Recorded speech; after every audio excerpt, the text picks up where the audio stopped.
So we just put our little motivation in our mind where they're going to listen, think about, analyze all these ideas, to take some tools from it. Even 1%, it's good. So we can develop our amazing potential, so we can become our amazing own natural oak tree. Become who we really are. Discover our true nature. Okay. I wonder if there's any questions left over from the previous session. If there are, let's answer those now. Mary Jo had a question, but I don't see her yet in. Okay, nothing in the chat box? No, Shale has a question. She has her hand raised. Good, Shale, talk to me, sweetheart. Hi. I just wondered, what are your thoughts on, journeying this way on your own? Like, there's always this fear in me on, journeying this path on my own. How do you handle the fear of journeying alone? I don't understand that question at all, Sheil. How can you be journeying alone? You're not a possibility. You're a dependent arising. You rely upon teachers. You rely upon books. You rely upon other people. What do you mean by alone, sweetheart? I don't quite get the point. I guess a lot of the enlightened beings, they've journeyed on their own without how do you know? Who are these people you're talking about? Well, the ones that live in caves and... That's not alone. They're not alone. They've done all their hard work. They've done unbelievable amount of hard work, and now they're doing the training. But it's the result of a lot of hard work. But I mean, most of us aren't at that point, honey child. You can't go to the cave tomorrow. You're not ready. You'd go mad after a day. Because if you can go to the cave, you've got all the knowledge in your mind, and now you're going to internalize it. That's different. So I guess my question is, it seems like sometimes to travel this path, one has to be on their own, not have a family or, is that a misunderstanding? That's a misunderstanding, yes. That's a misunderstanding, totally. I mean, it's like this, darling. If you want to be the best tennis player like Roger Federer or Serena Williams, you've got to sacrifice much of your other choices in life, haven't you, in order to devote yourself 10, 12, 14 hours a day for years on end. Do you agree with that? Yes. So then same here, the ideal way to, you can't win Wimbledon or the American Open by practicing tennis in the weekend. You've got to sacrifice everything else and commit 100%. It's the same here, but most of us won't have that level of commitment. So we're going to do it slowly, bit by bit, within the life we've got. So if you're ready to do it that way, you can give up sex, drugs, rock and roll, and you can go to you can study for years and years and then go to the mountains. Fantastic. It's up to you, the level that you want to commit at, sweetheart. Thank you. All right. So you have to find out what's best for you. Yes. Thank you. Good. Nothing to be afraid of, though. There's nothing to be afraid of, sweetheart. Anybody else? Nothing? Okay.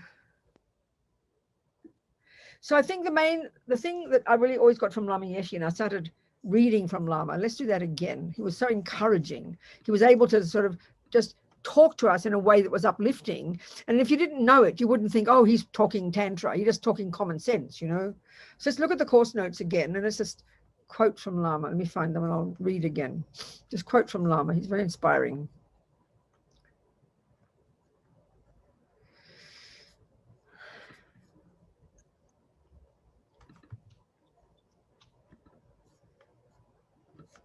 Okay.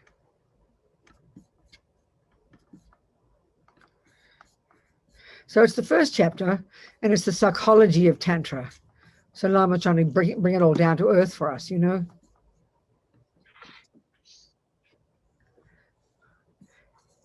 So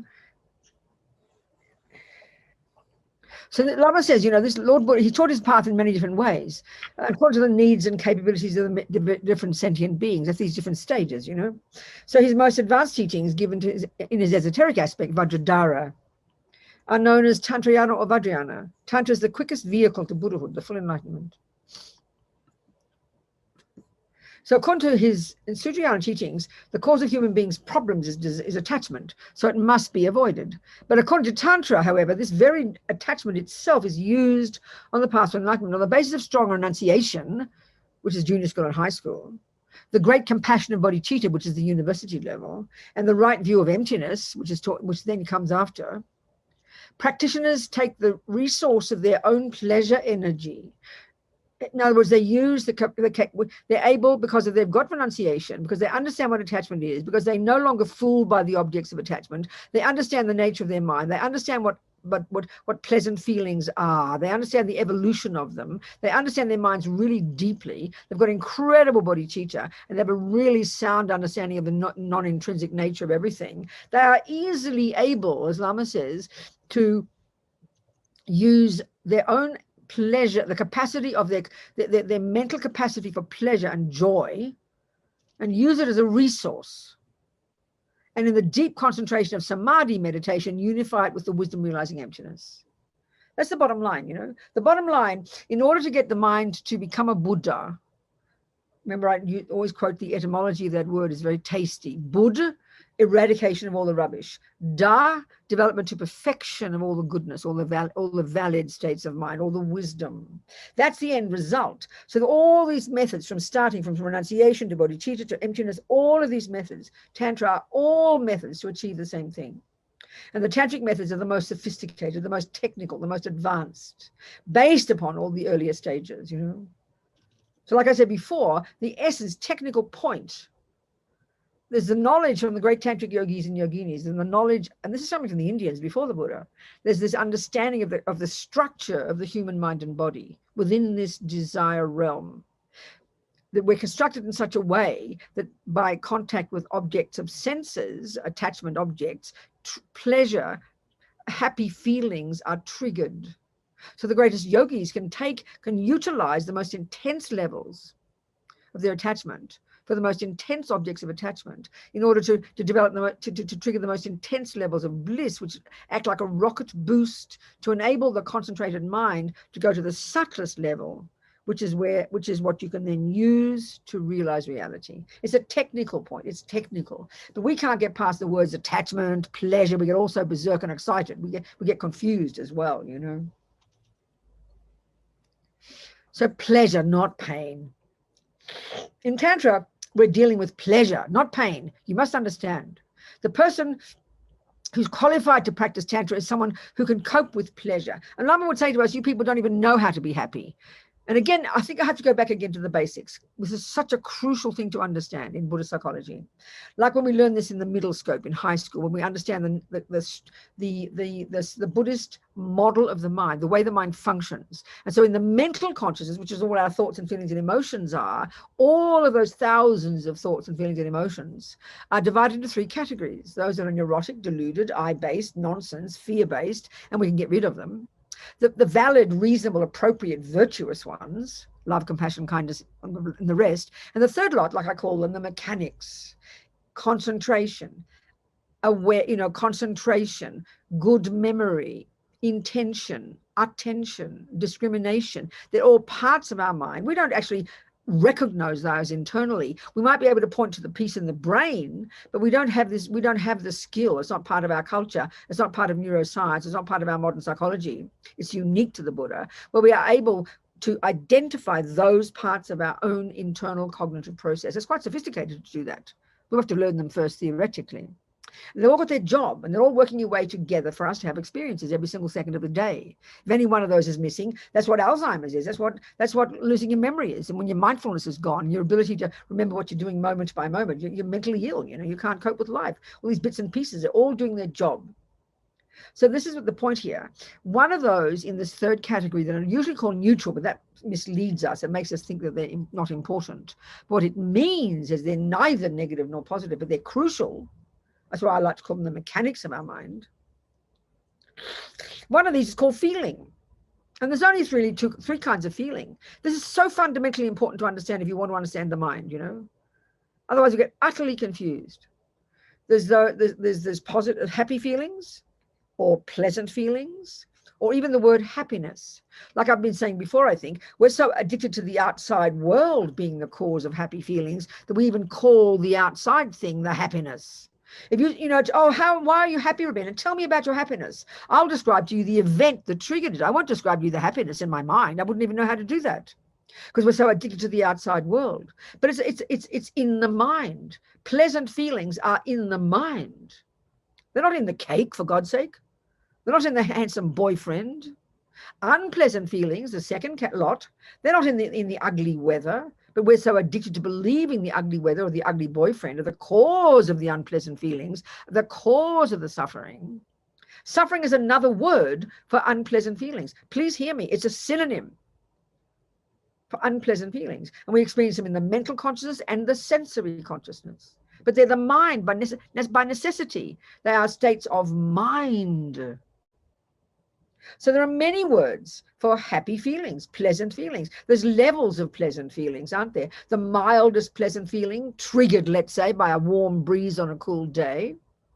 And then the most intense, like Rami Yeshe talks about in Mahamudra meditation, when you've accessed your subtle level of mind, or in Tantra, when you've accessed your subtle level of mind, you're going to experience ecstasy, baby, rapture, baby.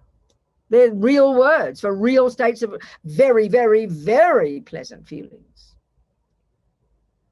So a pleasant feeling is a state of mind. Now, so is attachment, and so is love. Now, let's use one example. If I'm in love with Fred, I don't know what boy I've got today, but never mind, let's call him Fred.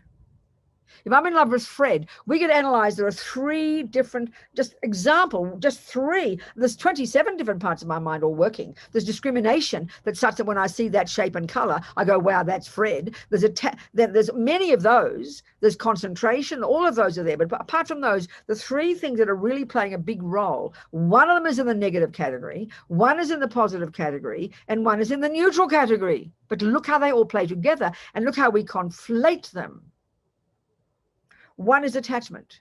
That part is coming from the emotional hunger in me, the sense of I'm lacking something, the neediness in me, it's emotional hunger. And then I dump it all over Fred. That makes Fred look divine. I exaggerate his deliciousness. The attachment exaggerates his role in making me happy. That's attachment. It's a lie. Two, there is love. That's under the positive heading. That is, may Fred be happy. That's a valid state of mind. Love is a valid state of mind because it's based on interdependence. It's a valid state of mind. It's a delight in his happiness, and it's a wish that he be happy. Now, the third one, without which there'd be nothing, would be a pleasant feeling. So pleasant feeling, a happy feeling. Every millisecond of the day, we're either having a pleasant, unpleasant, or neutral feeling. Let's forget the neutral. They are real ones, but we don't worry about them. And this is where these are such a profound role. We can see the whole universe only wants pleasant feelings, and the whole universe only doesn't want unpleasant feelings. That's called happiness and suffering. It's a simple way to put it. They're mental states, and they're sensory as well. So they're in the mind. So all we want is pleasant feelings. All we don't want is unpleasant feelings.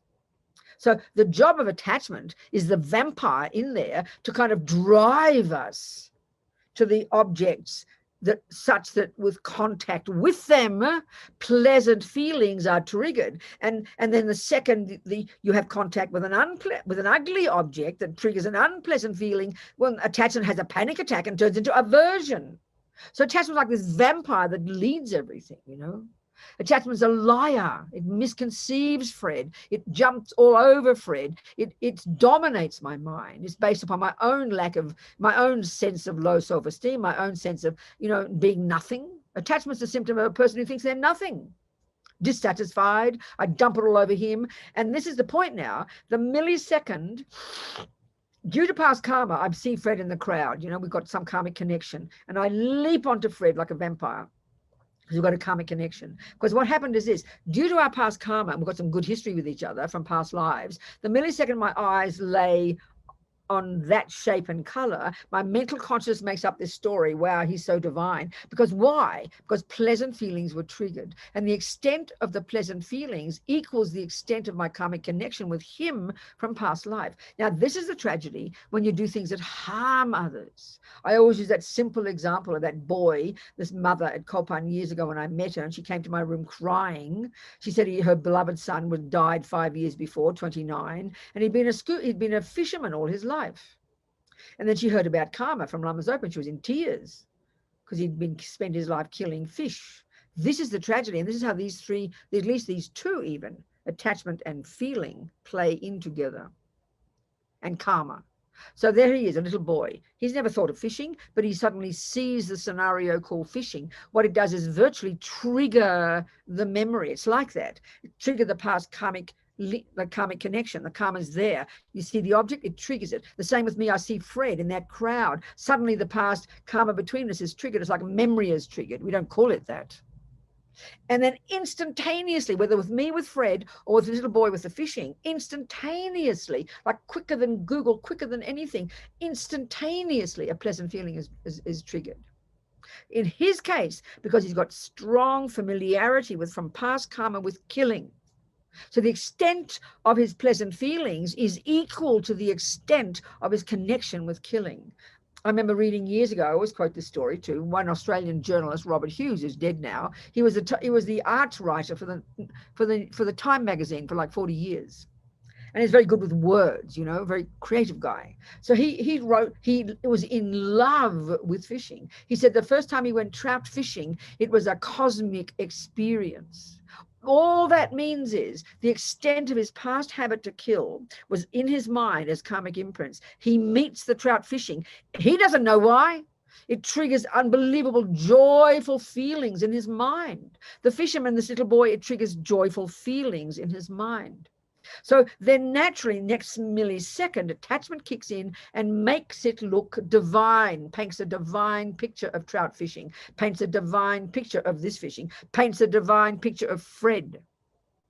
So feeling past karma, familiarity with it, whether it's torturing people or being kind or playing music, you meet it again, it triggers pleasant feelings. So of course, think about this, in our own ordinary life, whatever triggers a pleasant feeling, we will do it again, won't we? Why? Because we are believing that fishing, that rainbow, that tree, that Fred, that cake must be the cause of those pleasant feelings. That's our deduction. Mistake. It's a secondary cause. It's merely a catalyst, but we buy into, and this is what keeps us paralyzed in samsara. So for the fisherman, he can see, his mummy didn't like fishing. She always told me she never liked to go fishing. So when she saw fishing, she saw the truth. She saw suffering fish. But this is the tragedy for him. All those years, he was a fisherman. All those years, he was a professional fisherman. All day, he identified himself as a fisherman. He was in love with fishing. That's the attachment part. But because it triggered pleasant feelings. And we all do what triggers pleasant feelings. That's why the torturer can't stop torturing. That's why the pedophile can't stop jumping on little girls. That's why we can't stop eating our pathetic cake. At least we've only got the habit to eat pathetic cake, not jump on little girls. Aren't we fortunate? And look how hard that is. Why? Because the Hungarian attachment is anticipating all the delicious feelings. It's not even the cake that we want. Think of this. Like I said this before. It's the pleasant feelings as a result of getting the cake. So we think the cake is the cause. So attachment makes up a beautiful story about the fishing, the cake, the Fred, and how divine, how fantastic. It's the cause of happiness. So you've got to stay close to the object and touch the object and taste the object and smell the object because you keep wanting those pleasant feelings. It's all a lie. We've constructed this. So we don't understand this and how to deconstruct it. This is how we create samsara. You learn this in high school. And if we don't do this, we're just suckers. We just keep falling into the same traps. This is Buddhist analysis. It's amazing. Then you start to know why the pleasant feelings arise when you want to go kill fish. But because you've got a basis of morality, you will not follow it. Just exactly the same. You know, it's the familiarity with food. All of us are attached to food, like the person said yesterday. But you will understand why the hunger is there. It's attachment with familiarity. And because it triggers pleasant feelings, you will sacrifice those pleasant feelings and you'll have discipline and you won't follow it every time. You will discipline the servant of your pathetic attachment. And if it comes to killing fish, it might be hard for you because you love fishing. You're in love with fishing. You define yourself as fisherman. You want to go fishing every day. It must be very hard to go against our feelings, but we've got to grow up. Going against our feelings is what practice is. So we can't even understand it. But first, before we got to get renunciation, then we can begin to understand it. Then we go to bodhisattva path and have incredible compassion. Then we get further on, we start to realize emptiness. And now we're qualified because we understand this process. We can utilize this stuff. We can utilize this poison. So pleasant feelings, happiness, joy, pleasure, delight, ecstasy, rapture, you name it, just levels of pleasant feelings. They're neither negative nor positive. They're not naughty, but we think that's the same as attachments, and then we feel guilty. It's childish.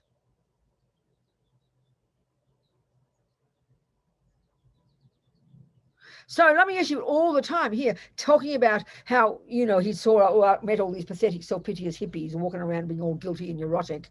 He said, you don't even know how to be happy. To be happy means having pleasant feelings. So again, like I've said before, we don't know how to trigger pleasant feelings except by having contact with an attachment object. So we're all junkies, basically. So and this is the other point that's really stunning.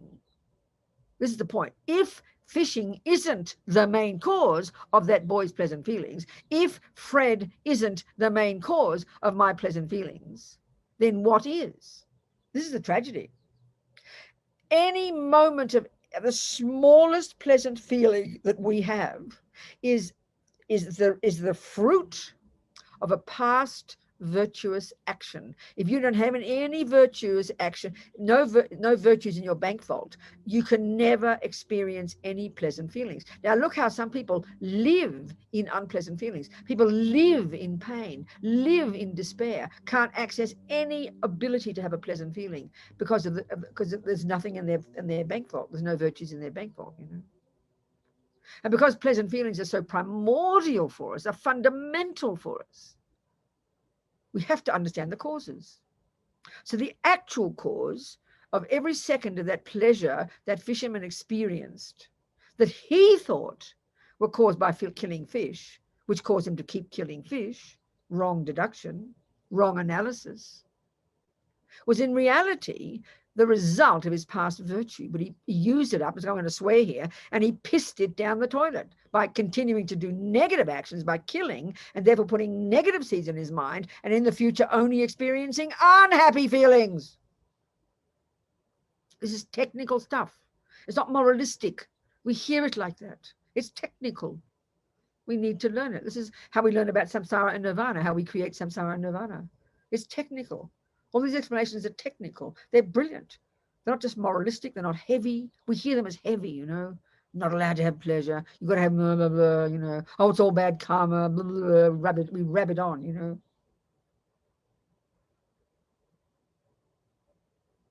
So, and you can see people who are kind of very kind and loving and help other people. Many of them, they are radiantly happy. Those happy feelings are not because of attachment and cake and boys and fishing.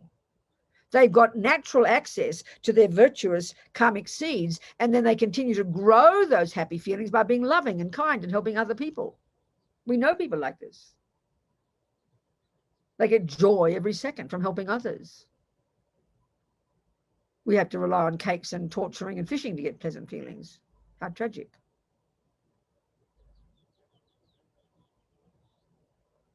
So yogis, yogis and yoginis, who are people who have got renunciation, got bodhicitta, got some emptiness, they're the ones who can learn to be joyful. I mean, look at these lamas, they're like hysterical. Ever since I've known Lama Yeshe Lama Zopa, when I remember doing retreat in Dharamsala, the big house, Tushita. And their room was like a long retreat, a 3-month retreat we did, a group of us. And across the corridor, Lama Yeshe Lama Zopa, all you'd hear is gales of laughter, hysterical laughter. I mean, Lama Zopa never stops laughing. He's like completely, he's ridiculous. When he had his stroke back in 2011, I was in Australia at Tisha Centre, and then they took him to the hospital, to the local little hospital run by the nuns, and then Roger was with him and a couple of Tibetan attendants. These nuns could not get over these weird people. They laughed the whole time. Lama Zopa there, he's got a stroke. He sounded like a senile drunk. He was laughing all the time, laughing, joyful. I think it must have increased his compassion like 1,000 times, 10,000 times. It was like hysterically funny and happy and laughing. But these nuns couldn't get over these people. He's just joyful all the time. That's the fruit of virtue. So when you've only got virtue in your mind, when you finish your negative karma, you are just naturally joyful, babies. You don't have to get an object anymore. You've tasted your own nature. Your mind is blissful. This is pretty tasty stuff. If we could get this, we would be happy to practice. We'd be happy to give up attachment. We'd be happy to give up cakes and drugs and sex and fishing and torturing. We'd be so happy because we know that happy feelings are the end result. You got to wait a bit, yeah, but you know what it is. But we don't even get that, you know. We hear that killing and, you know, we hear that negative actions bring suffering. We don't get it. Negative actions program your mind with anger and harming and stealing and killing, and you keep doing those things, and it ripens as more of that. It happens to you, and it affects the environment, and you're miserable the whole time. That's why if we're trying to transform our problems into happiness, every time we have an unhappy feeling, we're so happy because we just got rid of it. I gave a talk in Florida years ago in Miami, and it was me, a rabbi, a Catholic and a Lutheran. Sounds like a joke, doesn't it? It was real. The topic was, why do bad things happen to good people? Oh, I mean, I didn't understand the Lutheran. I didn't understand the Catholic. I'm sorry. But I gave my talk. It was easy, karma, you know, and the rabbi clapped. He said, oh, yeah. He said, we have the same view. He was a Kabbalah rabbi. I think all the Jews in the audience were gobsmacked. And then he said, we have a saying. Every time something bad happens, we go, great, one less debt to repay. That's the same attitude here, you know. But that takes courage to think that. But you've got to understand it technically. Every time an unhappy feeling arises, that's the fruit of a negative karma. You've just finished it. Every time a pleasant feeling arises, the fruit of a virtuous karma, you've just finished that too. So the bodhisattvas are very nervous about good karma ripening. They'd rather have bad things happen. They don't want to waste their virtue. We're like little vampires. We greedily eat up every single tiny joyful feeling, add attachment to it, which destroys it and causes us to create negative karma. So we use up our virtue to turn it into negative karma. It's so tragic. This is not moralistic. It's not punishment. It's not reward. It's technical.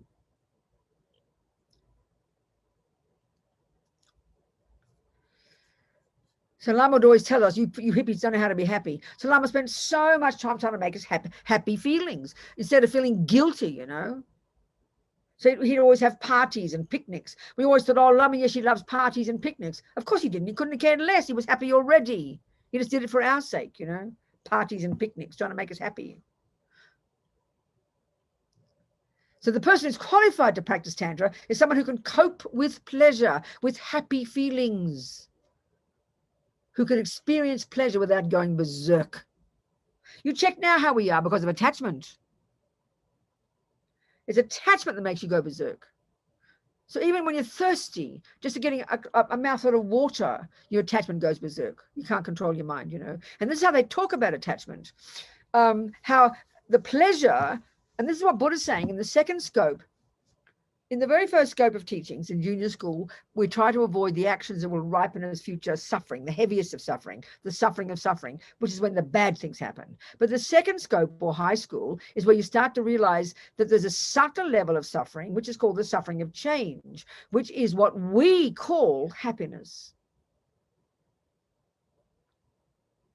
So, as Buddha's telling us, it's called the suffering of change because you do get pleasant feelings. When you meet the cake, the cake goes in here, it does trigger pleasant feelings. It triggers.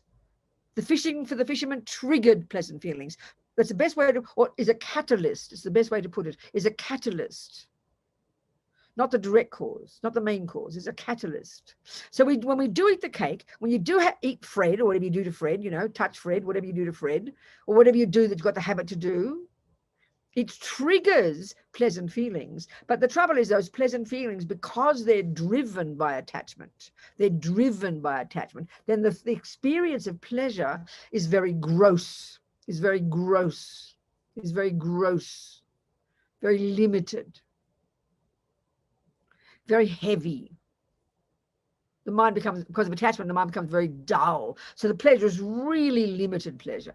They call it contaminated pleasure. It's still pleasure. It's still a happy feeling. But because it's driven by attachment, and you become this vampire to eat up that object, then it's very dull happiness. The mind is very dull. And we know that. Even if you're just a little bit hungry and you eat a piece of toast, you know, you greedily eat it. And you suddenly think, oh, did I even eat that toast? You don't even remember. Look when your mind is really out of control, when you're really driven. I'm being gross here, but please hear my point. When you have pleasure with your boyfriend, but you're drunk, you're like an animal. With respect, you're like a greedy animal. And next day you remember nothing. The mind just is greedy, just greedily going into this attachment object. There's no awareness at all. That's the pleasure that's triggered by contact with an attachment object. The mind is very gross and limited and heavy. And that's why when I always quote this as Venerable Rene, this Swiss monk whom I interviewed back in the 90s about his single point of concentration retreat at Erselding in Spain. He was there a couple of years. And the concentration technique is described in terms of 9 stages of cultivation. And he said he maybe touched upon the 5th of those 9 stages, which means his mind got to a relatively subtle level. And he said there was no question, Robina, that the pleasure, happy feelings, joy, these are all synonymous, that he experienced in his own mind was so superior to any experience of joy he had ever experienced through his senses. So the joy that your own mind is capable of accomplishing, that isn't dependent upon a sensory object, that's not dependent upon the senses at all, but is at a subtler level of your mind, that joy is naturally super calm, peaceful. It's not greedy. It's not berserk. Of course, we don't taste joy like that. So the reason Buddha calls it the suffering of change is the contact with the cake does trigger pleasant feelings, but we all know logically, but we can't stand to think about it, that if you keep eating the cake, and even why do you keep eating the cake? Why aren't you satisfied after the first piece? Because that's going to be the best piece. That's going to be the best bliss you'll experience with that piece of cake. But we're not satisfied with that moment of pleasure. So we have to eat another piece of cake, hoping more pleasure will come. But we all know as you keep eating the cake, the pleasure is diminishing and diminishing until eventually you eat another piece of cake. It turns into unpleasant feelings and you'll vomit. So that's why it's called literally the suffering of change. The pleasant feelings triggered by contact with an attachment object gradually, inexorably turn into unpleasant feelings. That's the tragedy of what we call happiness now, which is why we are all tortured by dissatisfaction. Dissatisfaction is the disease of practicing attachment, because you will never get satisfied. You will never get satisfied by practicing attachment.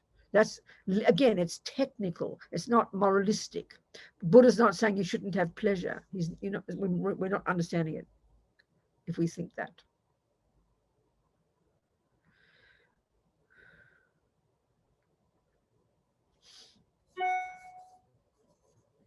We're dealing with energy that we already have. The human body is the gold mine of Tantra. So this is based upon what we are. We're these sensory beings. Like I said, eons ago, before this human planet, we had these subtle light bodies. We were humans, not on this planet. It was another state of being that was human, where the virtues were predominant. There was no gross delusions, therefore no gross body. But gradually over eons of time, the delusions began to manifest, which then created the cause to have bodies with penises and vaginas and mouths and ears and eyes. This is karmic evolution, driven, created by attachment. This entire universe is created by attachment. So these great yogis understand the technology of this body and the subtle and the way it's constructed, and understanding the way this body is constructed based on attachment and based on how contact with sensory objects triggers that pleasure. So they know how to use this brilliant body of ours, the tantric yogis. We're dealing with energy we already have. The human body is the gold mine of Tantra. It is a tremendously valuable, our most precious possession. From the tantric point of view, our pleasure resource is composed of the 6 distinctive characteristics of a human being. The 4 elements, earth, water, fire, and air, the channels of our subtle nervous system, and the blissful kundalini drops existing within them. This is the structure of the human body at the subtle level. What we need is a skillful method to harness this powerful energy so that we can achieve more and more satisfaction in our everyday lives until we discover total satisfaction, the highest happiness of enlightenment. This bliss that we talk about is not just sentimental pleasure. It is a profound experience beyond our ordinary imagination. And it concerns the serious business of bringing the energy of the entire nervous system into the central channel. It's super technical. As Lama Yeshe says, Tantra is highly technical. But we've got so much emotion, so much guilt and neurosis, we just can't hear it, you know. These techniques are really something for the Western mind. I tell you, you people like to work with material, with energy, don't you? You like to play with it, fix it, change it, manipulate it. Well, Tantra helps you do exactly that. But here we are talking about inner energy, your own pleasure resource. Tantra is very serious, very profound, and we do need it. I tell you, we need it badly. In fact, without tantric practice, enlightenment is not possible. In Lama Yeshe's book, The Bliss of Inner Fire, he talks about this. In this 20th century, there's a tremendous explosion of delusions. It is our karma to have so much distraction. Good things are happening in our lives, but many bad things are happening too. We need the super atomic energy of these techniques to lift us out of this confused, materialistic situation that we are caught up in. In the Lam Rim, you see, we present the philosophy and the methods intellectually. To some extent, I can convince you intellectually, but this conviction is like clouds in the sky. When the intellectual conviction is strong, you say, oh yes, I'm convinced. Then the clouds disappear and you think, oh, now I don't know anymore. What could I do? You are discouraged and your spiritual practice becomes weak. Tantra is active, and I like that. You act and you get something immediately. Inner fire is very quick. This is from Lama Yeshe's book, The Bliss of Inner Fire, which is talking about the highest levels.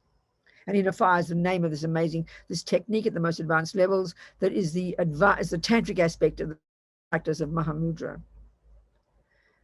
With other meditations, it may be very difficult to achieve any result, but with these, suddenly you feel that something is happening. This is Bliss of Inner Fire. I extracted from that. How can I meditate like this, you might think? I'm not a great meditator. I just come to this course, and what does this monk expect from me? Suddenly I'm forced to meditate. Anyway, I've created so much negativity. How can I do advanced practices? You should not think like this, okay? I told you, you never know what you can do. We cannot see our own potential. Maybe in a previous life you were a great meditator. You never know. Right now your mind might be completely distracted. Then suddenly one day your potential opens and you have a good meditation. This happens.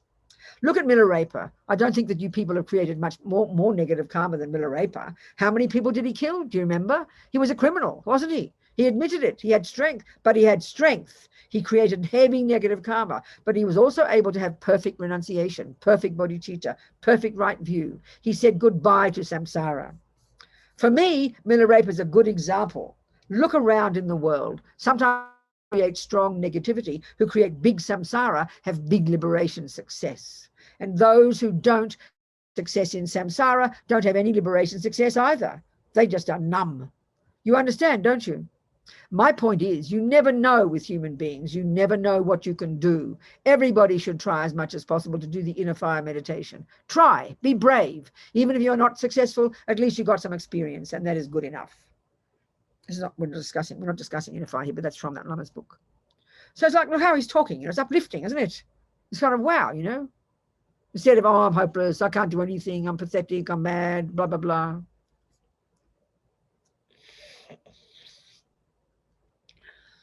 Questions, you people? So far?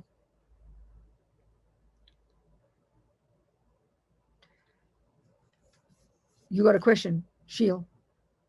No, okay. Any questions, anybody? Okay.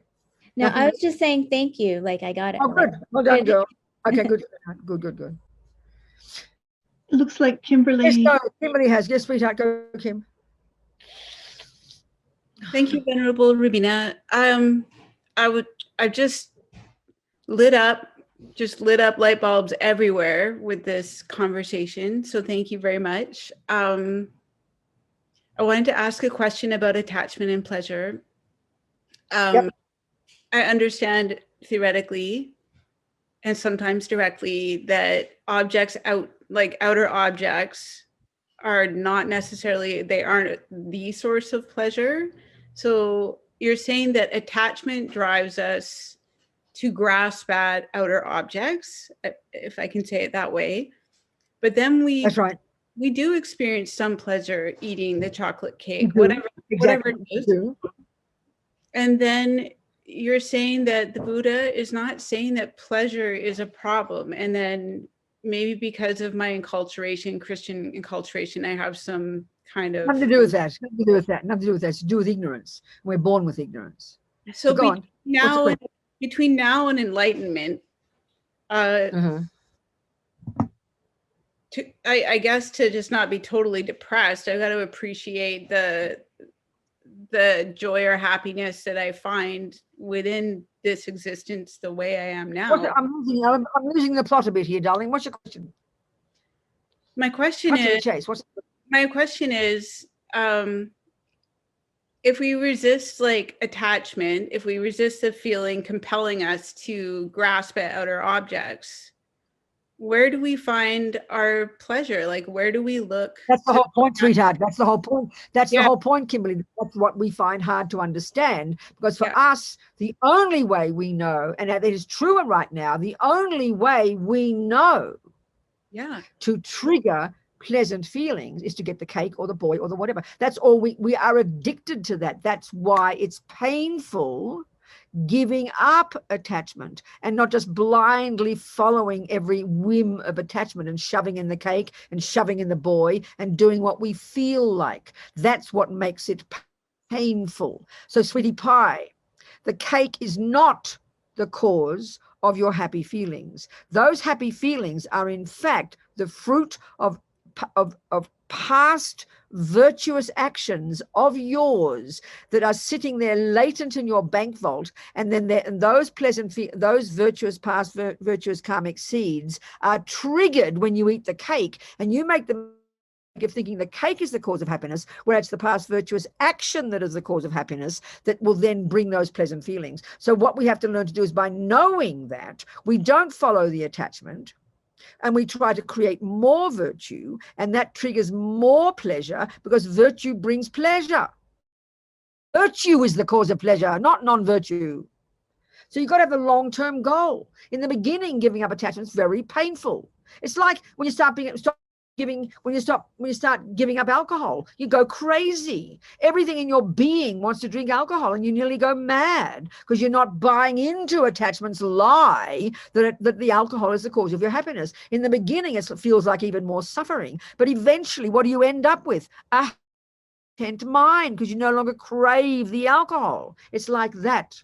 So pleasant feelings will come bucket loads more once you've given up attachment.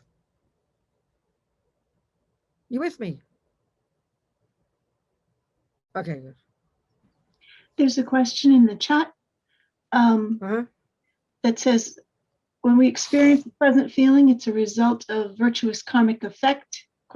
Is there a way that we can compassionately pay forward that pleasure to benefit others, or is that possible? Yeah, that's the compassion wing. We're not going there yet. We're not discussing that yet. That's the compassion wing. But don't be nervous to have it for yourself first, please. Be recognizing technically it's yours. You have created the cause of it. When you understand it and you understand emptiness, you have bodhicitta, you're going to give it all away. But you'll get even more from doing that, because virtue brings you even more pleasure. So nervous about owning the pleasure. You've got to know technically why you get pleasure. Yes, in the end, when you're on the compassion wing, there's no longer a thought of I, because you're already blissful. And now you only want to help others. That we're not discussing the compassion wing yet. We're discussing the technicality of what attachment is and pleasure and their relationship, which drives our own practice on the wisdom wing, which brings us to get renunciation. Then we can practice compassion. Absolutely, of course. Don't leap ahead, though. There's another question that says, what happens once you use up the pleasant virtuous seeds of karma? You only have suffering. There is only misery. There are only suffering feelings. And this is where some of the realms of existence, the way Buddha talks, you know, that you can only ever experience suffering feelings. I mean, some of the realms of existence, like, and this is where it's shocking for us. We can't even think of other realms of existence. Something like a hell being can only, it's like the result of negative actions of that particular person, so much negative karma. And you don't have to be Hitler to create that.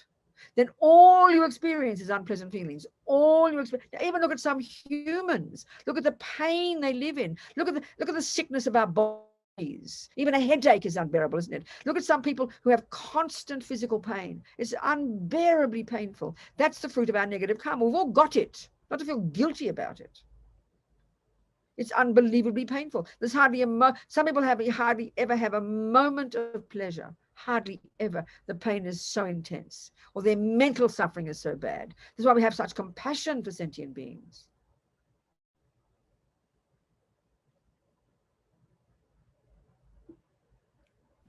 Shale has her hand up.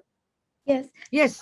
Venerable, so how can we on a day-to-day create more virtue? Like every day, what can we do to... What do you think it means? Sweetheart, what does it mean, create virtue? Give me a simple example of an action that would be a virtuous action as opposed to a negative one. Give an example. What do you think?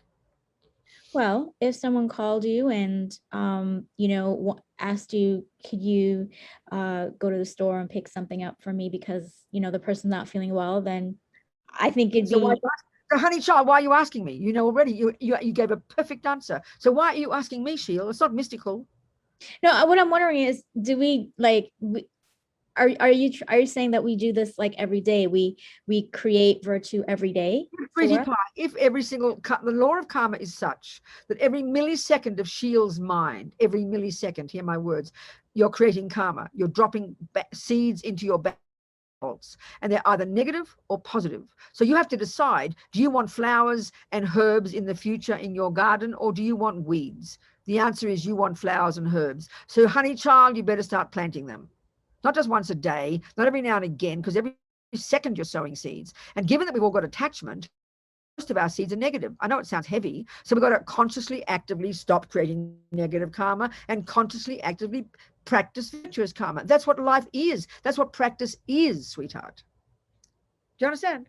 Yes. So like if we do like a water offering, does that count? Sheila, you have the funniest questions. You're so cute. I love you. You have to decide what a water offering is. What is a water offering? Please tell me about it. I mean, do you have a Buddhist practice? You sound like you do. What's a water offering? But sometimes there isn't an opportunity to like... Sorry? Sheila. Yes. Funny. What is a water offering? What do you mean by it? Well, when you offer, you know, 7 cups of water a day to practice generosity. And whom are you being generous to?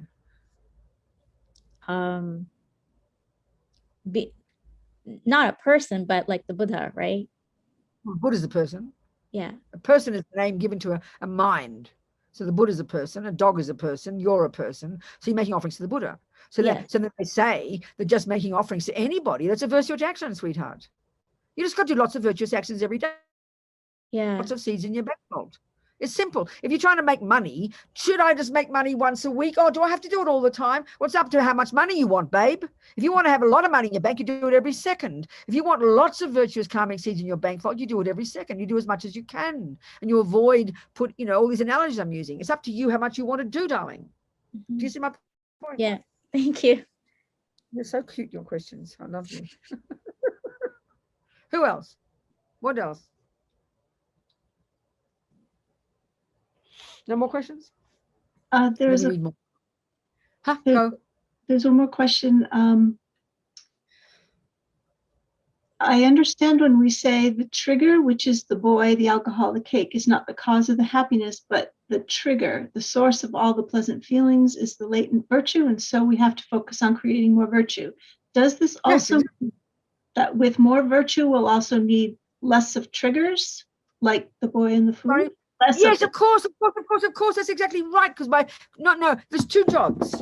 You've got to consciously learn to not follow attachment, which weakens the rubbish, and you've got to consciously, actively practice virtue. So one is pulling out the weeds and one is pulling out what's growing the flowers. You've got to do both.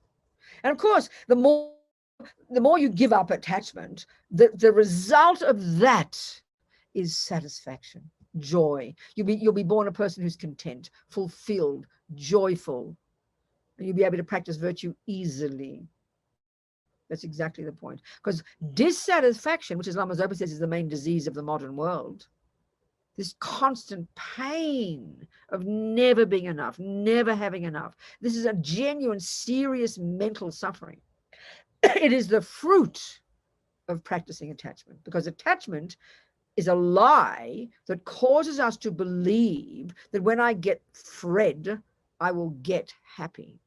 I will get pleasant feelings. Now, we do get pleasant feelings. The point you've got to see is I'm not satisfied. Like that, the cake is a good example. You do get pleasant feelings when you eat the cake, but you've got to ask the question, why am I not satisfied with that moment of pleasure? Because it doesn't last. So I've got to have another piece of cake. Believe me, I'll get more pleasure. But we all know if you keep eating the cake, this is the point. You keep eating the cake because you're not satisfied yet. So you think the second piece will do it. You think the third piece will do it. And it's the same. I mean, I remember reading one boy who, is attached to sex. And he said, as he's jumping on one girl, he's thinking of the next girl, because literally attachment is this junkie that cannot be satisfied. It only leads to despair. And so you're born in this next life with unbearable dissatisfaction. It's like hell on earth. That's attachment. But to understand this technically. So it's painful to give it up. Good heavens. So at least we discipline our body and speech and mind and attempt not to follow every second of it. And that's what we do all our lives. We think it's honorable to follow my feelings. Oh, I follow my feelings. We think feelings are marvelous. We're just like babies, like infants, And so we've got to first start controlling the servants of attachment, the body and the speech. It's hard work. Of course it's hard work. Look at the hard work if you're an alcoholic, to give up attachment to alcohol. It's incredibly hard. But that's the job. And eventually, when you have given up being an alcoholic, there's some joy there. There's some space for the satisfaction. Satisfaction is as a word for happy feelings, basically.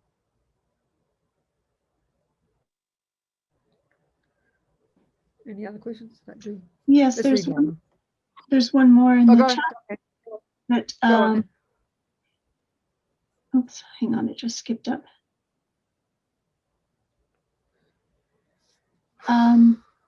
Someone is asking you if you could talk more about pulling everything into the central channel. Yeah, that's what happens every time you go to sleep. That's what happens every time you die. And that's what the yogis learn to do in their meditation. And why you want to do that is because when the mind rides on the winds, and so normally a fully awake person, all the states of mind are all coursing around all these 72,000 channels, all with their wind energies, and we do and say and think and blah, blah. But as we go to sleep, we go through this subtle process of deconstruction. So gradually all this, the consciousness and the winds that are connected to the different states of mind all just go into the central channel. And eventually everything has to go to the heart chakra, where the clear light consciousness is. That's where the microscope of the mind is. So when all the grosser levels of mind have ceased, which is what happens every time we die, which is what happens every time we go to sleep, and the greatest yogis can make that happen in their meditation. And the tantric techniques are like rocket boosts to help the mind to get to that very subtle level. And with that very subtle level, when everything is absorbed to the heart chakra, that's when you can see reality and get enlightened very quickly. That's the answer. What else? Let's keep reading, Lama. Okay, so not just philosophical. You understand then, these meditations are not something that's philosophical. He's talking about here Mahamudra, and he's talking about inner fire, these more advanced techniques, okay?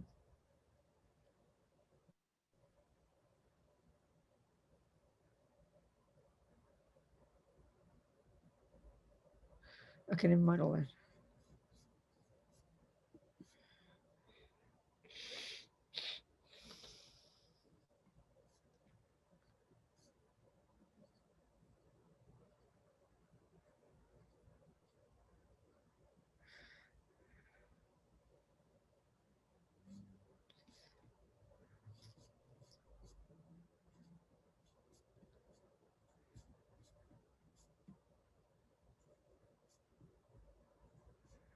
Okay, so the meaning of initiation.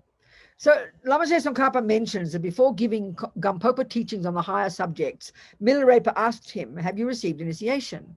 Gampopa replied that he had. So Milarepa gave the commentary. And there is another quotation here that says that initiation or empowerment, usually the word empowerment, is essential, that it is the root of realization, and that receiving tantric teachings without an initiation causes both the teacher and the disciples to go to the lower realms. By showing that all the perfect lineage gurus gave initiation, Lama Tsongkhapa proves that it is necessary. So let's just look at it really simply, what initiation is, what empowerment is. It's nothing esoteric. Actually, we understand it in daily life, but we don't think of it like this. I always use the example, and this is why we need a teacher. This is why we need a guru, a teacher, a lama, a mentor, a person that we have chosen to be the embodiment of Buddha for us. So I always use the example of when I first learned to make a cake. It's the simplest example. I was like 25 or 26, and I was a hippie, and I was living in London. And it was the first time in my life that the thought arose in my mind, oh, I'd like to make a cake. In fact, because I was a hippie, I wanted to make a carrot cake. I remember it vividly. And then I was going to go home to Melbourne anyway, and I didn't go especially to ask my mum, but I thought I'll ask my mum to show me how to make a cake. So this is the exact process you go through when you find a teacher. You know, it has to arise in your mind that you want a teacher, that you want to get enlightened. You know, like I was thinking the same thing when I remember doing Kung Fu. It's exactly the same thing. You know, let's say I met Mr. Lee, who was my Kung Fu teacher. Let's say I met Mr. Lee before it arose in my mind that I wanted to do Kung Fu, and Mr. Lee could see I had potential. Well, he would not bully me to come to his club, would he? He wouldn't take me by the scruff of my neck and force Kung Fu down my throat. He had to wait for me to want to learn Kung Fu. This is a really powerful point. Now, my mum was the same. She could see I didn't have any interest as a kid in cooking or anything, so she never forced me. Very wise of her. So here I was, finally 25, and I was going home to Melbourne anyway, and I asked my mum, Mum, please show me how to make a cake. I'm sure she must have burst into tears with happiness. Finally, after 25 years, I asked her. So that meant my mind was ready.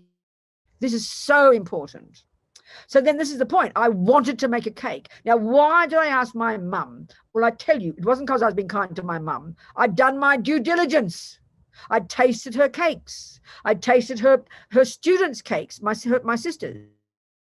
Years said she was a good cake maker. This is exactly how you check up on a teacher. I'd done all that work. I hadn't thought of it like that. So then the time came. All the conditions in place. I wanted to make a cake. I checked up. I was confident. I was confident that my mother was a cake maker. So now and this is the interesting point.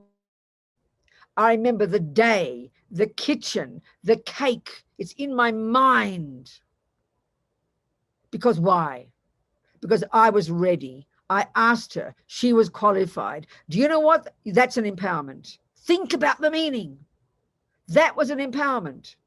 My mother was a knowledge holder, Rigsin. She had the knowledge of cakes. I wanted it. That's the crucial one. Like I said before about being a doctor, you could be the perfect doctor on the planet, but if I don't ask you to heal me, your hands are tied.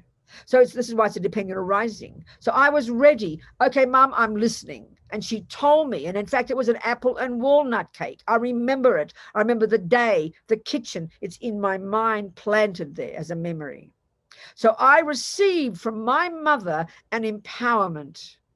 I received an oral transmission, whatever words you like, but it was interdependent. She had the knowledge. I wanted it. I'd done my checking. I was confident. Let's say I hadn't been confident. And she'd say, well, now, darling, get 2 eggs and beat the eggs. And I'll say, well, why not 6? How do you know who you are, No, I trusted my mother. So I shut up and did what she said, and I made a really nice cake. I probably haven't made a cake in 30 years, but I bet I can make one again because it went in my mind. I received the empowerment, the transmission. It's nothing esoteric, but we make it esoteric. Of course, the knowledge here is a bit more special than making a bloody cake. Are you with me, people?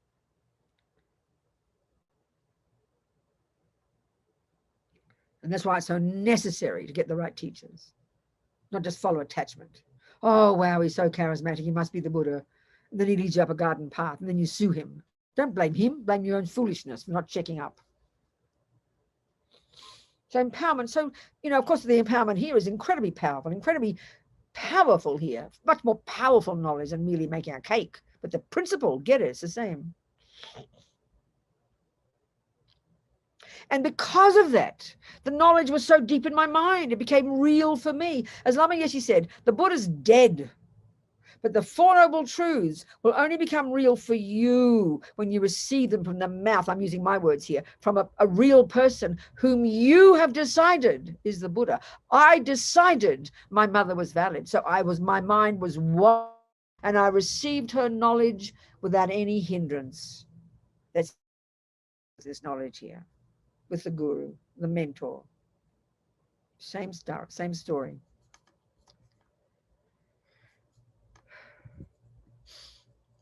So, of course, here we're discussing more. So what is initiation? Lama's talking about it. It is the beginning of the experience of meditation and concentration, the beginning of the activation of penetration into the nature of reality of all phenomena. Initiation leads you into the mandala of the deity, as Mary asked before, the totality of the experience of the deity. So if I could get the direct experience of just a cake and remember it, and the knowledge went in as vivid as a memory, imagine this one. Imagine, you know, something mystical. And what's dependent upon is your heart being wide open. And don't just open to any old peanut. As Paponka Rinpoche says, you check your guru very carefully because you're going to end up like him. So I checked my mum. I was open. The knowledge went whizzing into my mind and I knew how to make a cake. This is this one. Can you imagine? So logical. It's the antidote to the dissatisfied, fanatical, dualistic mind. During initiation, you should completely let go of your preconceptions and fixed ideas of yourself as this or that. You are so attached to your limited self-image. That's your problem. Instead, identify with the wisdom mind of the deity, your own perfect potential. In the teachings, there's as much emphasis on bliss as the basis of initiation experience. Of course, if you don't have blissful experiences in your daily life, then it's difficult to experience bliss in your meditation, isn't it? But you do have. Buddhist Tantra is realistic, scientific. It explains that we all have some experience of happiness, of bliss. Tantra is not asking us to have some kind of supernatural belief. We learn to work with and expand our natural, physical, and mental resources of pleasure. Then we take this energy and unify it with the wisdom, understanding emptiness, thereby achieving liberation. Lama is so delicious, you know, gets you so excited, doesn't it? Don't think that initiation means that this monk gives you some incredible power. No, you should not look at it this way. You already have the qualities of profound wisdom and great loving kindness within you. Initiation simply activates it. So there's a good point with a cake. If I didn't have the potential to make a cake, no matter how much my mother told me, it would have been for deaf ears. So the potential was there. I checked, I was confident, she gave me the knowledge, my mind was open, and it went straight in, and I made a cake. It's exactly like that. So you choose your guru very carefully. You'll end up like them. It's my favorite quote in the whole of the 1,200 pages of Paponka Rinpoche's book.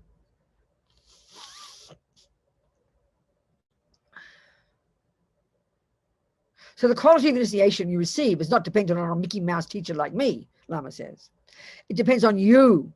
And that's my mother always had the knowledge to make cakes. That has not changed. She always knew how to make a cake. She always knew that. Finally, I was ready. So it depended upon me being ready to receive it. It's exactly like that.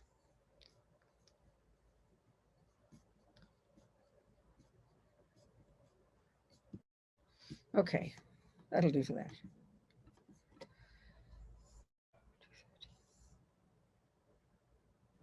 What time did we start? 1:30. Okay, more questions, come on. Someone put into the chat, how do you find a teacher now that everything is online? I mean, you still see teachers online. It's not as good, but you still see. I mean, you go to His Holiness Dalai Lama's teachings online. I tell you, you feel like you're there in person. No difference. Absolutely, there's nothing wrong. It's makes it easier online. You whiz around the whole world online. You don't have to take airplanes. So you can check out all the teachers online, check up their credentials, look at their students, listen to their teachings. Absolutely, it's the methods we have now. Absolutely. Do the checking, baby. But the causes are internal. The main causes are internal: wanting a teacher, aspiring every day to meet a teacher, wanting to practice, wanting to get enlightened, aspiring every day. That nourishes the seeds you've got that will cause you to meet and recognize your teacher when you see them.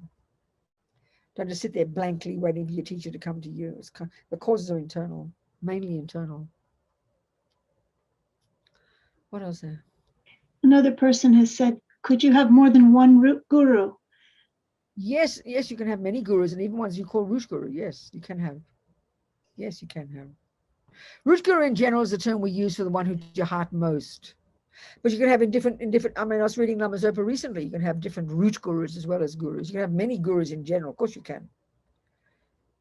You know, and you can have some who you feel closest to for different types of teachings. You can certainly have that, absolutely. And you're the one who decides that.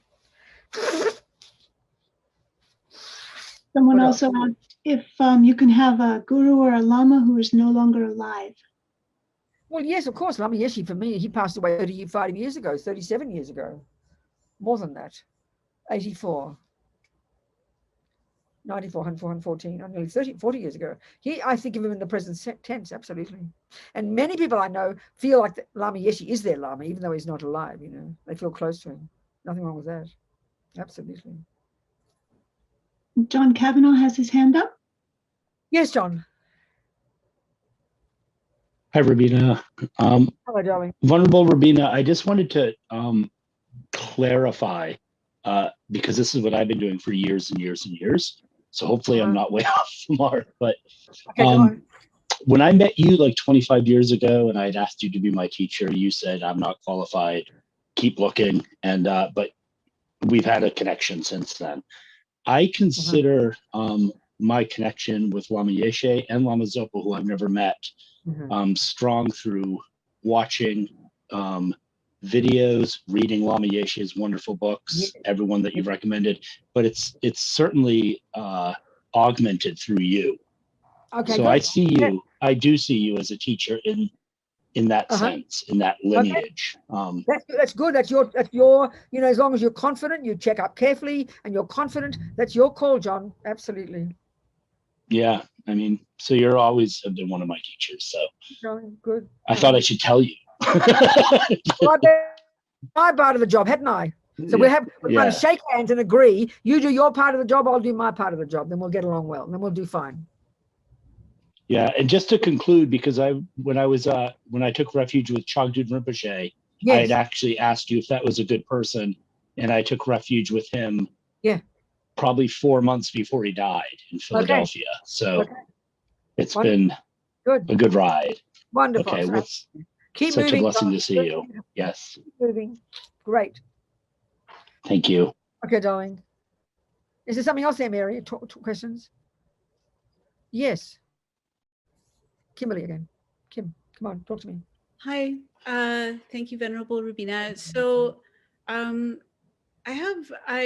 I think other people are in similar situations, but I have physical limitations. Like I have a couple of injuries to my spine, and it's really changed my life recently. So I guess I wonder about how to create positive karma when how I would normally go about that would be to physically interact with people, and I would have more opportunity to create positive action. So now I'm wondering, well, what can I do to create virtue when I don't have the same opportunities to interact with other people? I don't think you have to interact with other people to develop compassion. I mean, the yogis who are really ready, they can go to the mountains for years and years, totally alone, and develop bodhicitta based solely upon their meditations and changing their mind fundamentally, because the mind is the one that has to change first. Then the body and the speech do the act based on that. So the quickest way to develop bodhicitta is to go into retreat. Then you smash all the delusions and you do all the meditations and you get bodhicitta. And then on the basis of this, you're able to then effortlessly benefit others. So we've got to do the inner work first. So don't ever hesitate. You've got a perfect opportunity, sweetheart. It is a perfect opportunity. And also a perfect opportunity because, you know, if you're having suffering and pain, if you're brave enough, you can use that to help you lessen your delusions and grow your compassion. It's amazing. I would love to hear more about that. I don't know if this is the right time to ask, but No, yeah. darling, I think just a quick, that's the whole bodhisattva path, a really brave attitude of the bodhisattvas who've understood renunciation well, understand attachment, understand suffering, and want to become a Buddha, compassion. So their attitude, you know, and maybe we'll go through that in this, because bodhicitta is part of our discussion about Tara, really. There's this, you know, these the incredibly powerful practices called, you know, the really radical ways to learn to happily, you know, intellectually, it's not easy, but be glad when bad things happen, because that's every second of a bad thing happening, every second of an unpleasant feeling, every second of suffering is the finishing of those negative karmic seeds. That's like that the rabbi saying every time something wrong happens, it's one, we delight and say it's one less debt to repay. Well, this approach is every time something negative happens and you experience suffering feeling of those negative seeds. So when we really understand that very strongly, we can learn to be that attitude, that brave attitude of the bodhisattvas. They delight when bad things happen. And that's expressed very much in this 8 verses of particular verses. You can't hear me? What is going on? What's happened? About bodhisattvas, I heard about delighting when bad things happen, which lucky me, bad things have happened. Tomorrow we will go through the 8 verses of mind training, which is part of the bodhisattva path, which is the most kind of the strongest expression of seeing bad things as good. And that's why this is more advanced, because you've got to have some understanding of renunciation, bodhicitta, and emptiness for this. And so these are all the work we do internally, which enables us then to continue to grow on the path. So darling, there's plenty of opportunity for you. Don't worry about it. We'll go through that tomorrow. Good, darling. Good. I thought it was the end today of the Tara. Today. No? Oh, today's Sunday. Oh my God, I thought it was Saturday.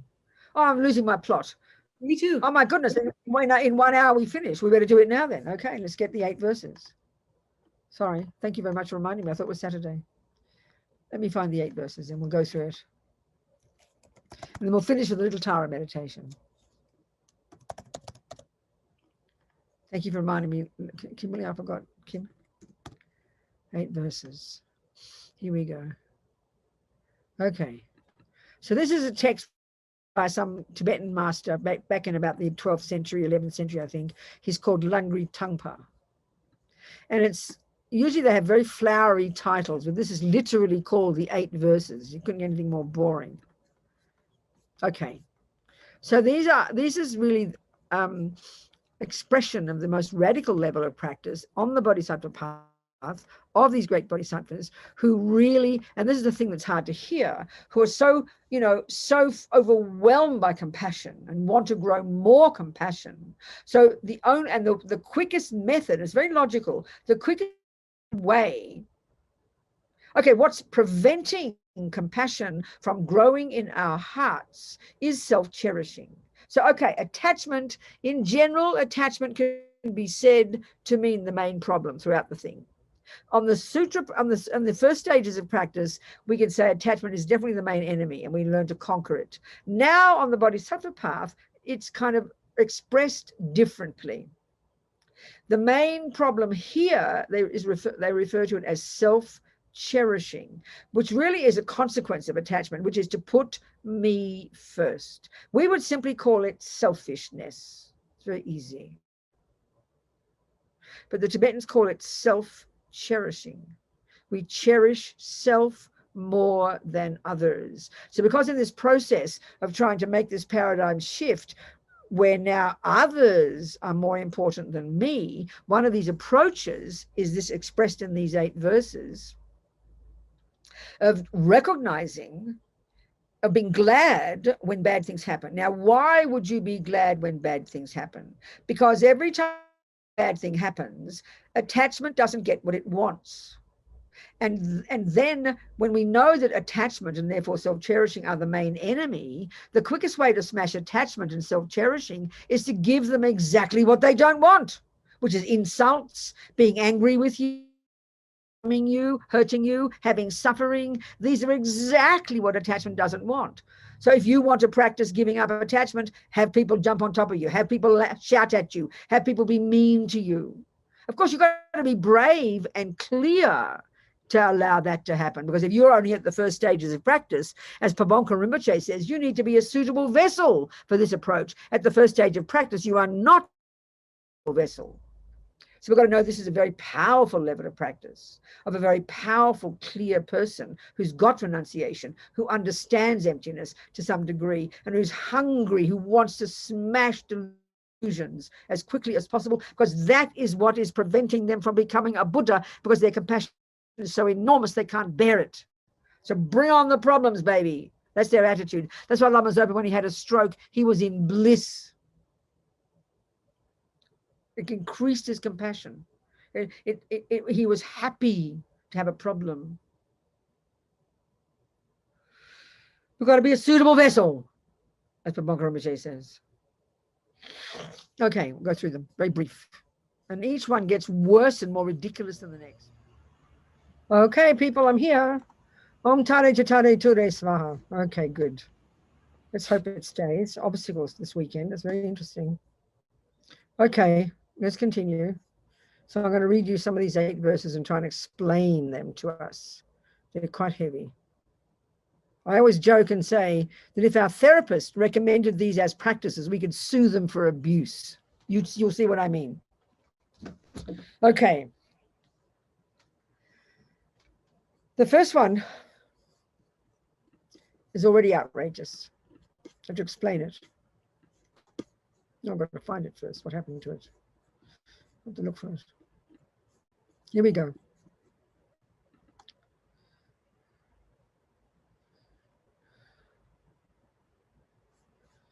It's disappeared again. Well, it's not coming.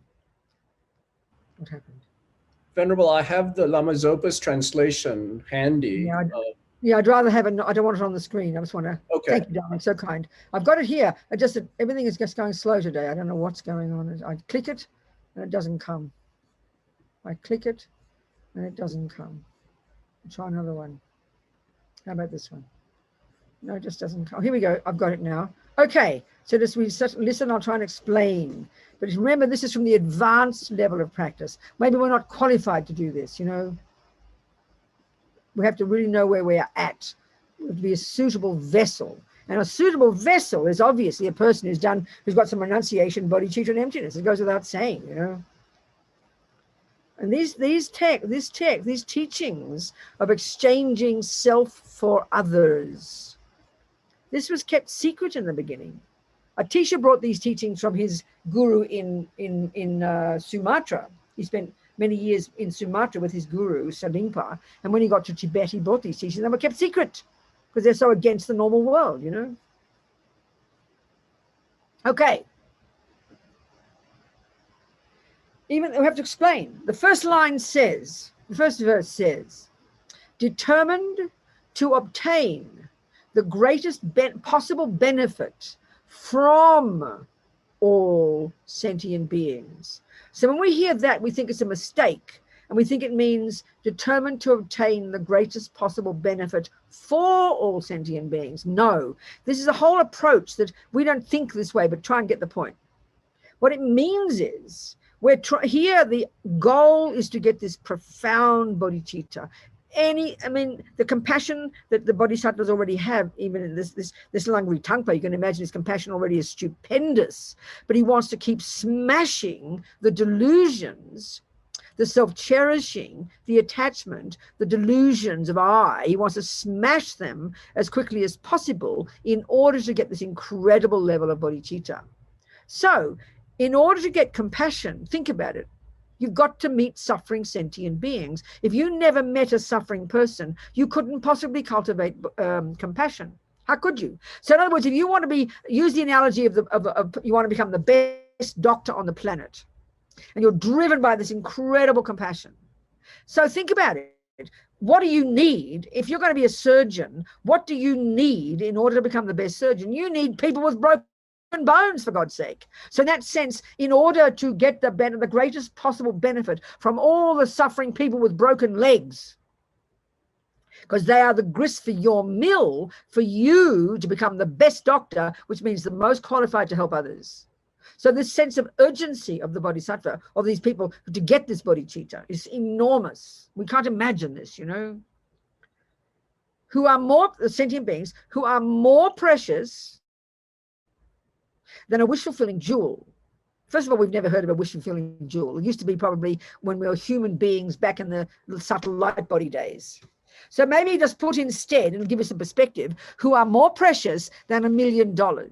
Now think of the meaning of that. Who in the name of God in heaven is going to say that all sentient beings are more precious to me than $1 million? I'm sorry. Maybe your baby, maybe your beloved for a while, but I bet we'd all opt for the $1 million. So in other words, that level of compassion is already hard to imagine this is possible, you know. So sentient beings, for people who are becoming a bodhisattva, who've got compassion, sentient beings are so precious. This is hard to conceptualize. It really is impossible to imagine. A baby, yeah, your precious baby is more precious to you, but the entire world, I mean, just seems too much to bear. That's how high, that's how intense the levels of compassion we can accomplish. So determined to obtain the greatest possible benefit from all these sentient beings who are more precious to me than $1 million, I'm going to hold them all as most dear at all times. I mean, give me a break, mate. Think about it. Way to go, babies. That's verse 1. Verse 2, you definitely sue your therapist if she told you to do this. Listen. The point here, the one goal here expressed in these verses is to smash self-cherishing, is to smash the putting of me first, because you're doing everything in your power to make that paradigm shift to put others first. When in the company of others, and let's face it, we're pretty social people, when we are in the company of others, I will always consider myself the lowest of all. Now we hear that and we think kind of, excuse me, mate, excuse me, Langri Tampa, I already do that. What do you want from me? To grovel in the dirt? We literally cannot hear this. Literally, it makes no sense in our ordinary world. It kind of sounds bizarre, but it's completely and fundamentally different from the way we think of it.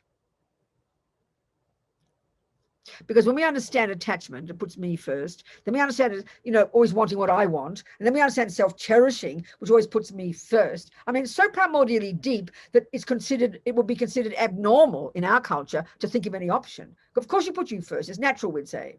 But here we're getting to the bare bones of natural and trying to smash that to become this great bodhisattvas who only put others first. So therefore, obviously, when you're with others, because the instinct is put me first. We don't think that. We think, oh, I've got low self-esteem, put me first. Rubbish. Of course you do. Low self-esteem is the flip side of arrogance, and if we didn't have arrogance, this is very embarrassing to hear it. If we didn't have arrogance, we would never have low self-esteem. So low self-esteem, you see, all delusions exaggerate. Arrogance over-exaggerates my importance, and low self-esteem over-exaggerates my lack of importance. If you didn't have arrogance, you would not have low self-esteem. You'd be fairly humble and you'd be content. So this is kind of... In other words, when we've got low self-esteem, you check this. When we have low self-esteem, we are not happy. We are angry with the world. How dare they all be better? Because we would rather be better. We don't like to think of it like that. It's kind of very interesting to think about. So the practice is not only will I consider myself the lowest of all, but this next line is even more outrageous, and from the depths of my heart, I will hold others dear and supreme. This is how, when you are a Buddha, you are a bodhisattva, this is naturally how you are. And anybody, I mean, for example, I think on the one hand, he's super powerful and funny and wonderful and charismatic. People adore him, all over the world, you see that. So it's very curious, I think. When we think of a person who's powerful and charismatic, we tend not to think of that as humble, isn't it? When we think of humble, we think of a little quiet little person or mousy. This is really not how it is.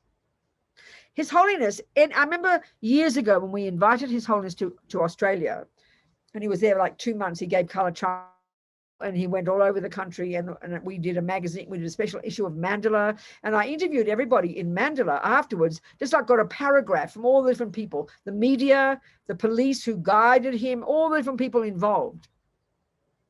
And it was amazing to hear every one of them, everybody just said they'd never met anyone like him. They were in tears.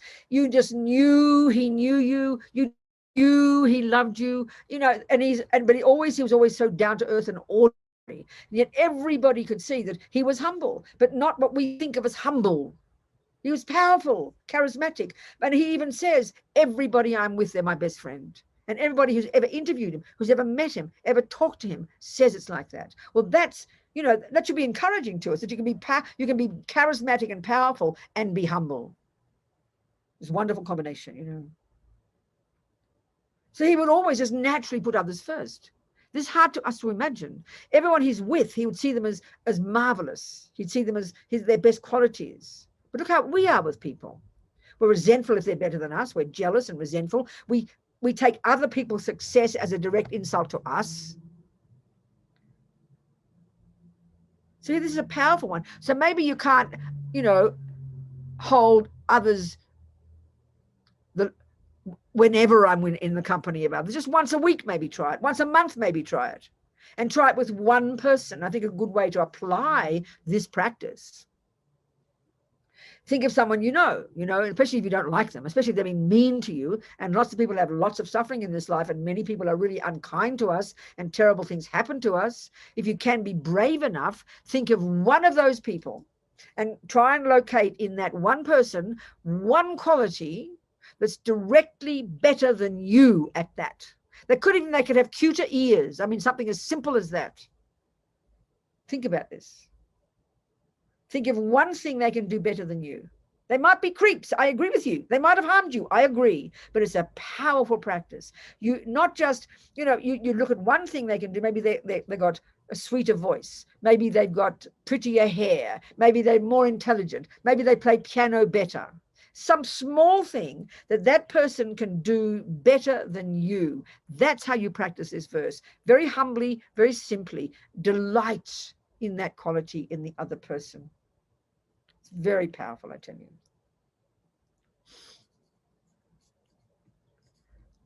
The next one.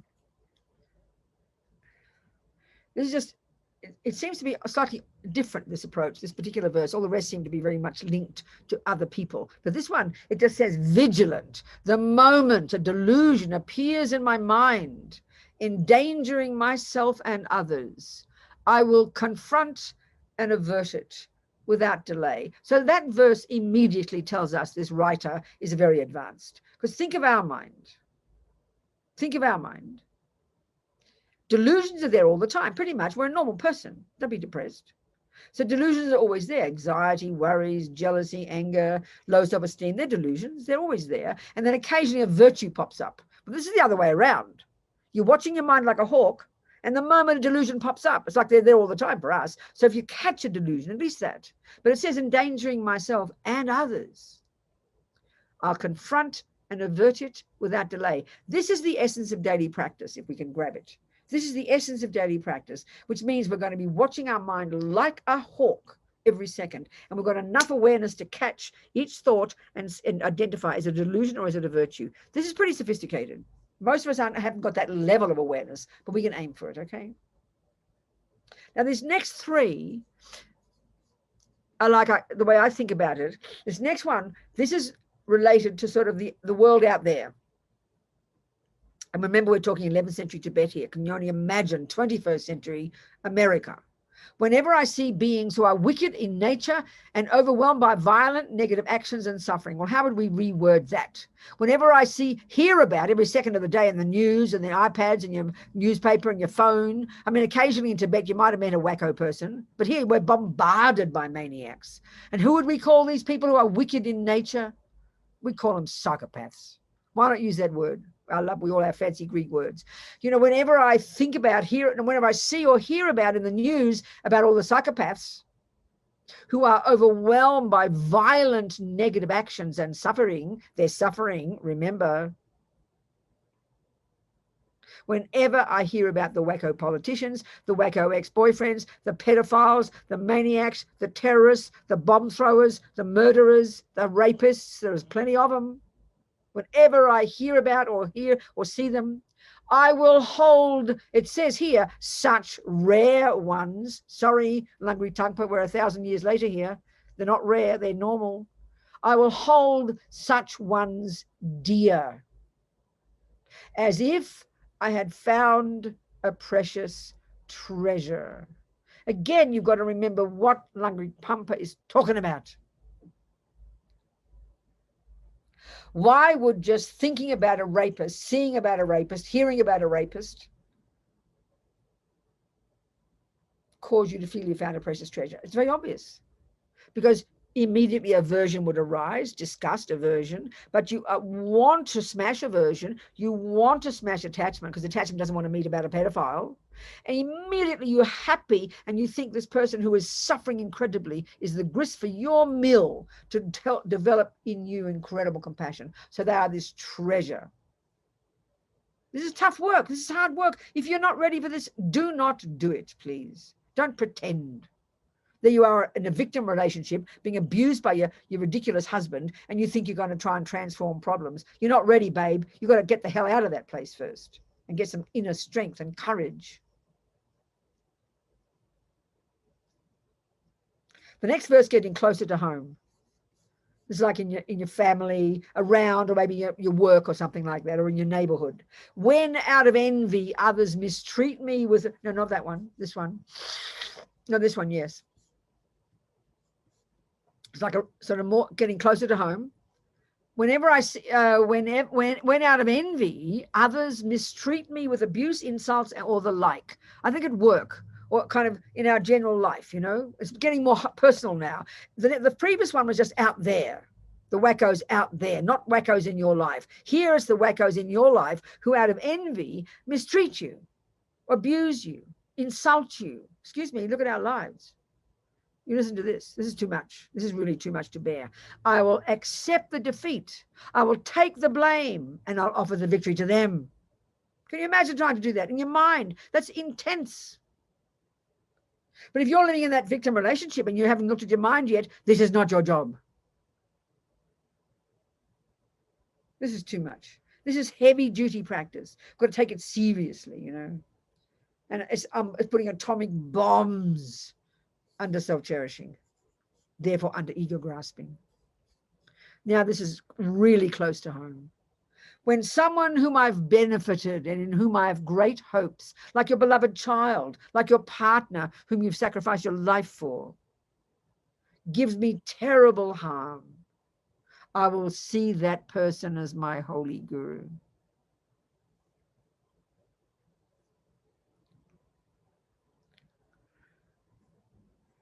This is very heavy stuff. Verses 7 is a shifting now. So in short, conclusion.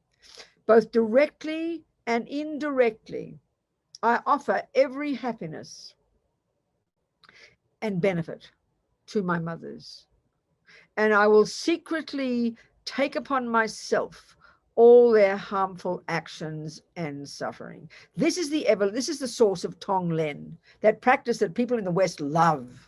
You visualize a person with a headache, let's say, or a person who's been mean to you, and you happily, when you breathe in their suffering, and it smashes your self-cherishing, and then you breathe out all your happiness and you give it to them. So taking upon yourself, imagining that if you could, you would, taking upon yourself their suffering, that's the practice of compassion. You want them to not suffer. And you know what? I can handle it. Give it to me.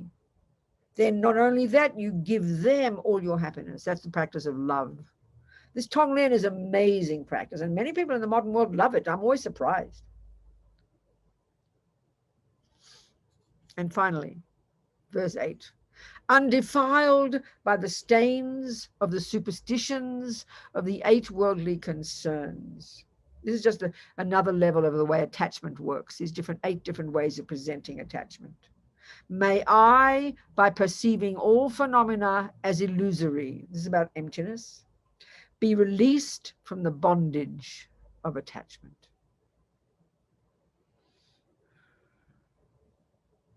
So just to read those, to contemplate with the thought, may I be able to think like this at some point, to aspire, is tremendous, you know. But we need to understand them. We need to understand the level of practice. We need to understand if we're capable. We need to understand where we're at. This was literally at the time this practice was around. A teacher brought Tong Len, this giving and taking, this whole attitude, this outrageous attitude of exchanging self for others as this radical method for accomplishing bodhicitta. It was kept secret. This is against the world. I mean, it's opposite to the world. As Milarepa said, Dharma is the exact opposite of whatever the world does. And this is really the most radical level, you know. So we have to know if we're capable of this. Occasionally try and do it sincerely. And just even the thought, you know, of one of these is like an atomic bomb under the thoughts of ego grasping, attachment, self-cherishing, and the delusions.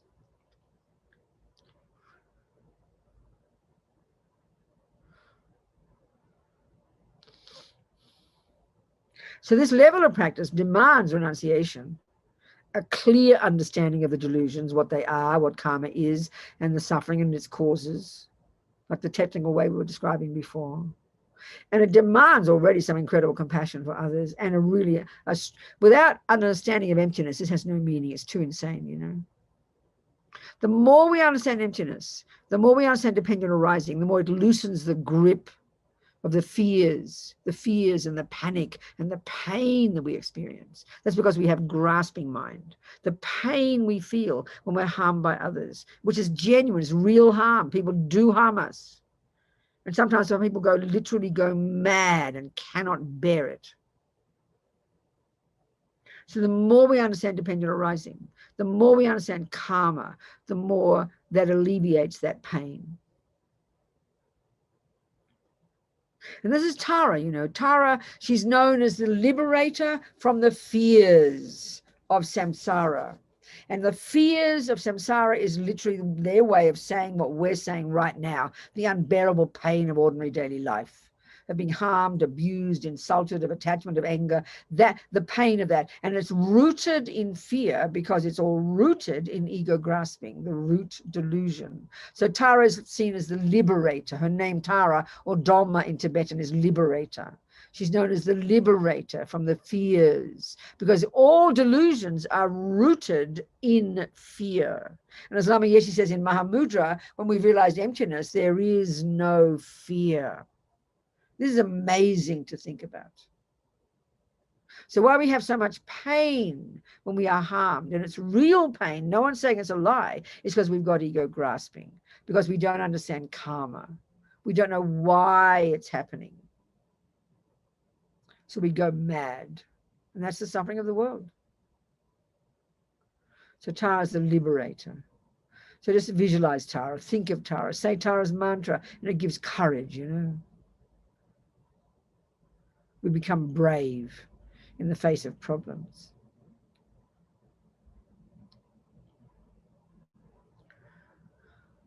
We've got 15 minutes to go. Is there any questions, sweethearts? I don't have anything in the chat. Is there anyone? Mm-hmm. So it's all of this is one step at a time, you know. It's nothing wrong with, it's sort of like if you're playing music and you're in grade 2, there's nothing wrong with reading the grade 7 piece of music and aspiring to play it. The same here. You might not be at this level, but have the courage to read it and know this is coming from the direct experience of the great meditators, and that may I be able to do this one day, you know. Think like that. It's marvelous. Just read the verses, make it part of your practice. And this is all answer to Kimberly's question, you know. Just read them and think, may I have the courage one day? Put it in your mind, put the imprints in the mind, you know.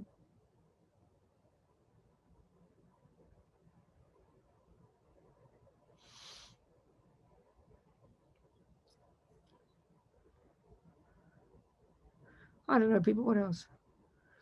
Just have a little, maybe just finish, we'll just visualize Tara a bit more. Just visualize Tara, knowing she represents this power, this confidence, this courage, this brave attitude, this fearlessness. You see, let me not talk about fearlessness. Fearlessness sounds very strange and odd. We'd love to have fearlessness. Why we don't have fearlessness, why we have fear, whatever it might be. All the delusions are rooted in fear. When you're anxious, you're fearful. When you're angry, you're fearful. When you're jealous, you're fearful. You're panicking. But when there's less ego grasping, there's less fear, because you're able to confront the thing and it doesn't make you freak out, you know. It's a very brave attitude. So just visualize Tara. Be very natural about it. Think of Tara in the sky in front of you, and she's the mirror image of your potential. This potential of courage, optimism, courage, bravery, action, energy, getting things done. Of course, filled with compassion and wisdom as well, but that's her aspect. I think I want to become like this. I want to become brave, fearless, do all the things that I know I want to do, not be fearful of what people think of me, not worried about what people think of me, not worry about my reputation, just want to be brave, want to act, want to do things. May I be this way. May I be this way, creating virtuous karma every second, purify my mind every second. So then just visualizing from Tara, from her heart, I think, just pouring forth. She sends these amazing beams of radiant light that enter your heart. Blue light, think of blue light, entering your heart, filling you completely and giving you, smashing all the delusions, smashing your fear, smashing all the negative karma, smashing all your worries about what the world thinks and what he thinks and what she thinks, smashing all your lack of courage, giving you the courage to do what you know you want to do, being brave, cut through the obstacles, be successful, achieve your goals. And think of your goals. Don't be hesitant. Don't be fearful about wanting goals for yourself. I want to be successful. I want to make as much money so I can do all these good things. I want to be a benefit to others. I want to find a husband. I want to have babies. I want to get a good job. Don't be hesitant. Don't be fearful for this. Tara is the main one the Tibetans rely upon for getting their wishes fulfilled, you know. And imagine this light pouring into you, giving you, achieving all these goals so you can become a better person, so you can benefit others. That's why you do any of this. Om Tare. Just singing. I can't sing very well. My voice is all blocked, but I'll try and sing a few times. And we can just say it silently to ourselves. All this light filling us completely and saying what you want. Do not be hesitant. We're so scared of saying what we want. We think it's selfish. No, want things for the right reason. Want to be successful, want to make money, want to have freedom, want to get better, want to find that husband, want to find that baby, whatever the most benefit, if it's beneficial, may it happen. Om Tare Tu Tare Ture Svaha. Om Tare Tu Tare Ture Svaha. Om Tare Tu Tare Ture Svaha. Om Tare Tu Tare Ture Svaha. Om Tare Tu Tare Ture Svaha. And say silently to yourself, imagine that light pouring into you. Om Tare Tu Tare Ture Svaha. Om Tare Tu Tare Ture Svaha. Om Tare Tu Tare Ture Svaha.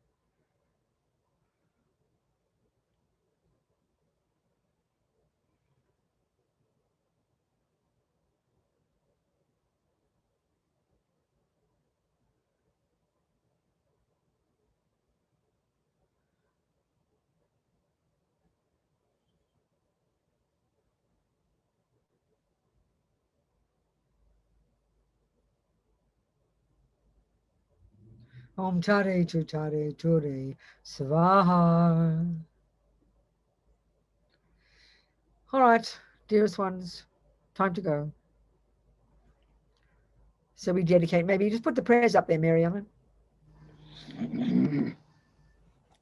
So before we do that, Venerable, I wanted to, for the center's behalf, I want to thank you for giving us these precious teachings, making it so simple and clear so that it totally pierces the preconceived notions we have, and and conveys the meaning of the teaching. So thank you very much. And since in traditionally one requests the teacher to come back 3 times to teach. So please teach again. Okay. All right. So so here's the yes. So we'll do the Thanksgiving mandala. Yes. Good. Okay. Saji poki juksing meto tramri rablingji nidregen badi sangye mikte uwa ijoku namada jin la chupasho. May my Venerable Lama's life be firm, his white divine actions spread in the 10 directions. May the torch of the teachings of Losang always remain, dispelling the darkness of all beings in the 3 realms. Good, wonderful, very nice. So this one we're just thinking, I'll say it in English, I'll add a few more words. So we're thinking, every second we've been here, as many thoughts we've had, as many moments, as many seeds we've planted, how amazing. So these seeds won't go astray, so we think by the virtuous karmic seeds we've dropped into our bank vault by listening to these teachings, as a result of these, may we quickly become Tara, the state of Tara, Guru Tara, and lead every single living being without exception into that enlightened state. It's amazing prayer. Have that one. And then the next one, may bodhicitta grow and grow. May the supreme jewel, bodhicitta, this incredible aspiration, that's the culmination of compassion, that's got 2 parts, bodhicitta. You only want to benefit whoever's there. It's just automatic. Everyone's your child, then your job is to benefit. The long-term goal is you're going to never give up, no matter how many lifetimes it takes, achieving your Buddhahood. That's bodhicitta. And that may the bodhicitta that has not arisen in the minds of others, may it arise and grow. And may that which has arisen not diminish, but increase more and more. That's it. And now long life prayer for our holy lamas. Lama Zabrimshe, he's our lama of our center, but you think of any of your lamas, your teachers, may they live long as well. You who uphold the subduer's moral way, who serve as the bountiful, sustaining, preserving, and spreading Manjunath's victorious doctrine, who masterfully accomplishes magnificent prayers, honoring the 3 jewels, savior of myself and others, your disciples, please live long. Okay, thank you. Solness Dalai Lama, the wish-granting, wish-fulfilling jewel, source of every single benefit and happiness in this world, to the incomparably kind Tenzin Gyatso, I beseech, may all your holy wishes be spontaneously fulfilled. Okay, thank you so much, Shankar.